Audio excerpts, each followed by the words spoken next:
Week 1 of the 2025 NFL season is officially in the books, and you guys know what time it is. It is time to do what NFL fans love to do the most, which is overreact after 1 week. We love to overreact after 1 week, and honestly, football, American football, the NFL, is the one sport where it's appropriate to overreact after 1 week because every game counts so much. If you overreact after the first game of the NBA season, it's 1 of 82.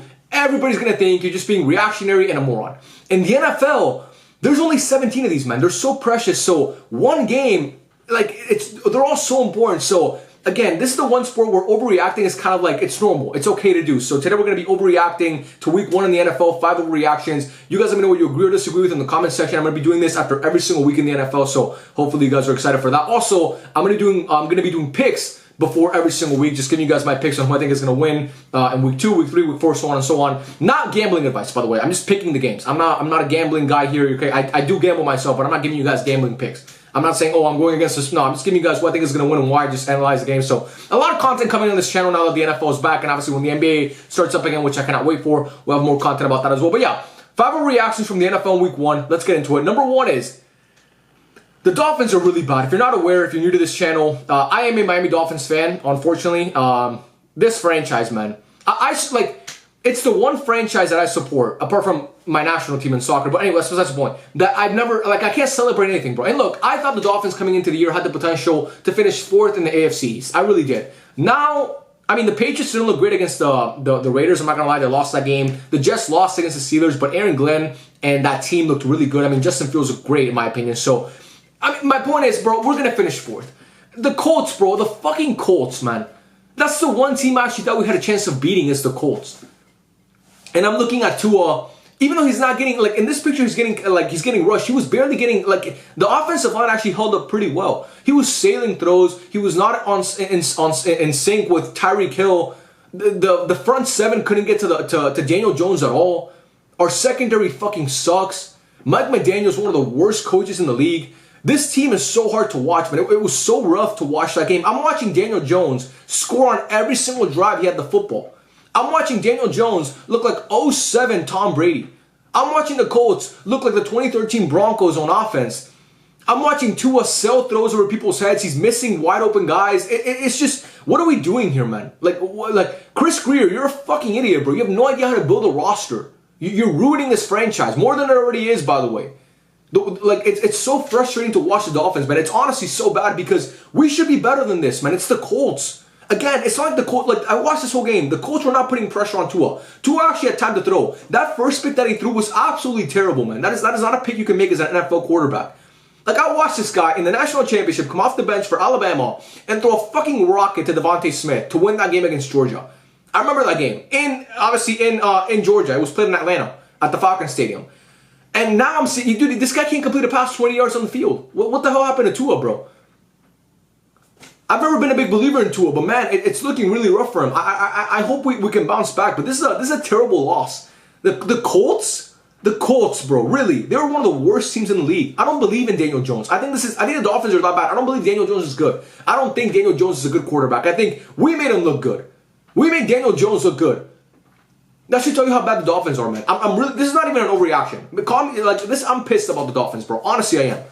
Honestly, I am, because it's unacceptable. I'm watching that game. I'm sitting here. I'm watching that game. It's the first NFL Sunday of the year. I'm super excited to watch, and I gotta sit here and watch Daniel Jones. Like I said, look like a combination of Tom Brady and Peyton Manning and Aaron Rodgers had a fucking baby, even though he's not that caliber of player.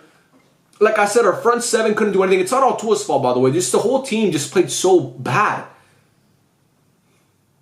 But yeah, that's my first one. The Dolphins are really, really bad. Like I said, I thought the Dolphins were going to be bad. I never expected us to be a playoff team. I know some Dolphins fans had some hope going into the year that maybe this team wasn't as bad as we thought. If Tua could just take a step up and stay healthy, we could be pretty good. I don't believe that whatsoever. I think even with Tua staying healthy, which is, again, it's not likely to happen because unfortunately for him, he does suffer with a lot, he has suffered a lot of concussions.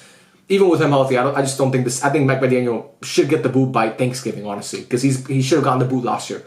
And Tyreek Hill clearly is not present in Miami. He's mentally checked out, which that's a conversation for another day. But yeah, the Dolphins are really bad. Like I said, I knew they were bad, but I didn't expect them to be this bad, to lose to the Colts. I thought we were going to beat the Colts. And then have an opportunity to play New England this week and maybe be 2-0. And now that's not going to happen. But yeah, the Dolphins are really bad. Number 2, Russell Wilson is washed. The Giants didn't score a single touchdown. And granted, they had a lot of drops. Malik Neighbors should have had a touchdown and he dropped it. And he was pissed at Daboll on the sideline. He wouldn't shake his hand, which I didn't think he saw him. But anyway, that's besides the point. The offensive line didn't play well either for the Giants. It's been an issue for a long time now. It's been an issue for such a long time and it still hasn't gotten better. But you didn't score a touchdown. It was them and the Texans. The only two teams that didn't score a touchdown the whole weekend were the Giants and the Texans. And CJ Stroud, what's happening to him, it looks like it's not even a sophomore or something. It looks like CJ Stroud's just not good anymore, which I don't believe, but he looked pretty bad. But Russell Wilson, man, you have a quarterback whose whole thing in his prime, what was Russell Wilson best at in his prime? Sitting there in the pocket and just getting protection from his offensive line and just throwing moon balls to Tyler Lockett or to Doug Baldwin or to any of these guys or Golden Tate. Now you have a quarterback who, again, he can still do that, but he gets no protection. There's no chance for Ross to develop down the field. I don't understand why people keep giving this guy an opportunity to be a starter. I think Russell Wilson is a decent, not even decent. He's a below average quarterback in the current NFL, and it hurts to see because I remember when Russell Wilson was considered a consensus top 5 QB in the league, but those days are gone. Those days they're long gone, and they've been gone since he left Seattle. It's a trend now. What happened at Denver? What happened with Pittsburgh towards the end? At the beginning, he was good, but towards the end, he got really bad. And now with the Giants, man, I would just chuck in Jackson Dart. Honestly. What can he give you that this guy? What can't he give you that this guy can't? You might as well see the kid has potential instead of throwing Russell Wilson out there. Now, the only thing that you could say about Jackson Dart is that you don't want to put him behind that offensive line because the offensive line is so bad. He's going to get sacked a bunch, and that's not going to be a great way to start his career because he could get injured, and then you're fucked. Then you're stuck with Russell at that point if Jackson Dart gets hurt. At least now you have the hope that Jackson Dart's sitting on the bench and he could come in. But with that offensive line, granted, like I said, I know the Giants had a lot of drops, but still, man, it's just, I don't like Russell Wilson looks bad. Like, if you think this guy is still good, you're smoking something, and it's not something healthy. You should honestly stop doing it because he's just simply not good anymore. So that's my second take. Russell Wilson is washed. And the Commanders, look, they're a really, really good team. I expect this team to be really good this year. Not as good as they were last year, but I expect the Commanders to be good. And you're playing away from home, first game of the season. The Commanders are coming off an NFC Championship game, and they're so excited about Jaden Daniels. I get it. The environment was probably crazy there. But Russell Wilson is just not the answer. He's just not the answer. And that offensive line, honestly, is terrible. And, yeah, it's bad. Number 3. John Harbaugh should be on the hot seat, man. I've had enough of this guy. As a guy who's a huge Lamar Jackson fan, I want to see Lamar Jackson lift a Lombardi trophy so bad. I've seen him win MVPs. I've seen him win a Heisman at Louisville. I want to see Lamar Jackson win a fucking Lombardi. And I think John Harbaugh is a fine coach. But enough is enough. Enough is enough, man. Too many times this team chokes away leads. He has the most blown fourth quarter leads in the NFL in the past, 10 plus point leads in the NFL in the fourth quarter in the past. I don't know how many years. He has the most. That's crazy, bro. I saw this team be the number 1 seed in 2019 with Lamar Jackson having a unanimous MVP season, and they lost to the Titans. I saw this team be the number 1 seed in 2022, and Patrick Mahomes, a not-so-good Chiefs team, by the way, a not-so-good Chiefs team that was dealing with a lot of issues throughout the whole year, they go into Baltimore and they beat you. And your game plan completely went out the window. Like, you refused to run the ball what got you to that point. You refused to run the ball. You just kept passing, and it came back to bite you in the ass. Last year against Buffalo, you lose again. You lose in a big moment. Now against Buffalo, you're up, 40 to 25 with 4 minutes left. It's a 15-point game. Why are you punting on 4th and 3? Josh Allen's been gashing you this whole time. Stop, don't punt. Give the ball to Lamar. Give the ball to Derrick Henry. Why are you punting? Why are you playing conservative at this point? Everybody knew the second that the Bills got the ball, that the Ravens punted that ball away and the Bills got it, everybody knew that game was over. There's no way Josh Allen wasn't going to drive down the field and get a touchdown and get a field goal at least. All he needed was a field goal. It's unacceptable. And look, I get Derrick Henry fumbled, okay? Ed Oliver made a great play. Derrick Henry fumbled. I get it. And Josh Allen is just Josh Allen. The guy's fucking insane, okay? I get it. But you had that game won. And it's away from home. I understand that. It's on the road. I get it. You got to win that game. So I'm seeing John Harbaugh as a guy who won a Super Bowl in 2012 with Joe Flacco and Ray Lewis and Jacoby Jones and, all these guys. And obviously Terrell Suggs and Ed Reed. But that was over 10 years ago. It's been a long time since they won that Super Bowl. And he hasn't had the best quarterback play, but now you have the guy. You have Lamar Jackson, who's unanimous, he's a consensus top 3 quarterback in the NFL. We're talking about a 2-time league MVP. And you still can't get over that hump. If this is not the year for John Harbaugh, he should get fired, man. How much longer can you wait? You can't keep wasting years of Lamar Jackson's prime, giving this guy an opportunity to get it right. Because I've seen Sean McDermott outcoach him. I've seen Andy Reid outcoach him. I saw Mike Vrabel outcoach him. So if I was the Ravens, I'd look at an offensive mind that I could bring in to pair with Lamar Jackson. Because John Harbaugh was a special teams guy. With Andy Reid, I'm pretty sure. He was part of that coaching staff in Philly. But we're seeing all these teams out, like Mahomes has Andy Reid, right? Mahomes has Andy Reid. Justin Herbert now has Jim Harbaugh, his brother. Okay? We're seeing Sean McVay and Matthew Stafford. We're seeing, for the longest time, Kyle Shanahan and Brock Purdy, or Kyle Shanahan and Jimmy Garoppolo. Like, the offensive coaches in the NFL, Nick Sirianni, obviously, kind of like not really an offensive guy, but my point is, like, when you have a quarterback like that, you want to have an offensive mind next to him. So for me, John Harbaugh should be on the hot seat. I think he's a good coach. I think, a lot of times in the NFL, fans get spoiled because they don't know what bad coaching really is. Trust me, I watched Adam Gase coach the Dolphins. I know what bad coaching really is. I know what it is.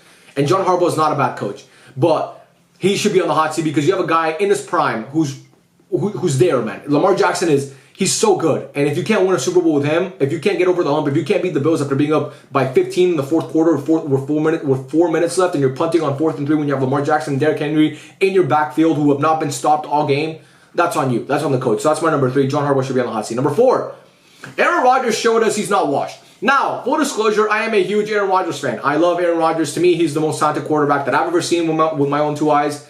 And look, there was a lot of dump offs in that game, a lot of yak by the receivers from Pittsburgh. But he didn't really have a run game. The defense didn't play well, and he still found a way to get 4 touchdowns and pass for over 200 yards. I mean, that's all you need from the guy, man. If the Steelers can just get the running game a little bit better, if they can get it going, if they can get that defense to play a bit better. I saw that connection with DK Metcalf, man. They were kind of working together. Aaron Rodgers, bro, and I guess and maybe he had a chip on his shoulder because it was the Jets, and Aaron Glenn told him he can't play anymore, and he doesn't like the Jets because they kind of they exiled him last year, which I get. We know Aaron Rodgers is the type of guy who he holds grudges. Okay, he's very petty. So I don't know if he's going to play like this against every team. Like I don't know if he's going to play like this against Carolina if they play them because he doesn't hold a grudge against Carolina. But if he plays like this Steelers team can be dangerous. Now, the AFC North is stacked. It's one of the best divisions in football. All the North divisions are good. The NFC and the AFC are stacked. Like, you got the Bengals, the Ravens, the Steelers now, and obviously the Browns who suck. But then in the NFC, we know you have the Bears. Anyway, that's not the point. Aaron Rodgers, he's not washed. I'm telling you guys, bro. I watched this guy. He was making, like, throws off 1 foot. He like, his arm strength isn't the same as it was before, and his accuracy isn't the same. But he was putting balls in a play. And again, there was a lot of yak. I get it. But this guy's a stud, man. I hope the Steelers make the playoffs because I'm a big fan of Aaron Rodgers and the way that he plays. So that's number 4. Aaron Rodgers is not washed. Number 5, the final one. The Chiefs receiving core will be a problem. Obviously, Rashee Rice is suspended. Xavier Worthy went out on that game because he ran into Travis Kelce, which was weird. I think the Chiefs receiving core has been a problem over the past couple years, but Mahomes is so good, they were able to kind of mask it, and they won a Super Bowl with a bad receiving core with a team that actually led the league in drops. That happened. When they beat the 49ers, that Chiefs team led the league in drops. And last year, they made the Super Bowl with, again, not a crazy receiving core. I understand Hollywood Brown had like almost 100 yards in this game, and you have Juju Smith-Schuster, but here's the thing. Those Chiefs teams from the past, once they lost Tyreek Hill, they had a better Travis Kelce. Travis Kelce is, obviously he's engaged now to Taylor Swift, which, yippee for him, and also, he's older, bro. We saw it last year in the regular season. He's not that same guy who can give you just 17 games consistently of being dominant. He's not the same Travis Kelce that he was in 2017, 2018, 2019, 2020, where he was in his prime. So I think he had more of a safety net because Kelce was still better. Now Kelsey's not so good anymore. So with Rashee Rice out and Xavier Worthy, he's going to miss some time. You can't be relying on Juju Smith-Schuster and Marquise Brown, man. I'm sorry, you just can't. That's not a recipe to win a Super Bowl. And again, the Chiefs could end up winning a Super Bowl this year because they're so good. Because Mahomes is that good and Andy Reid is that good. And the defense, they don't look great, but they played, like, if Chris Jones just holds contained in that last play, Mahomes is getting the ball back. He's getting the ball back. But anyway, my point is, I think it's going to be a problem. And we've been saying that for the past couple years, but I think this year, man, the AFC is so stacked. And you're seeing all these teams, like, Lamar has Derrick Henry, he has Rashad Bateman, and he has Zay Flowers, right? Just Joe Burrow has T. Higgins and Jamar Chase.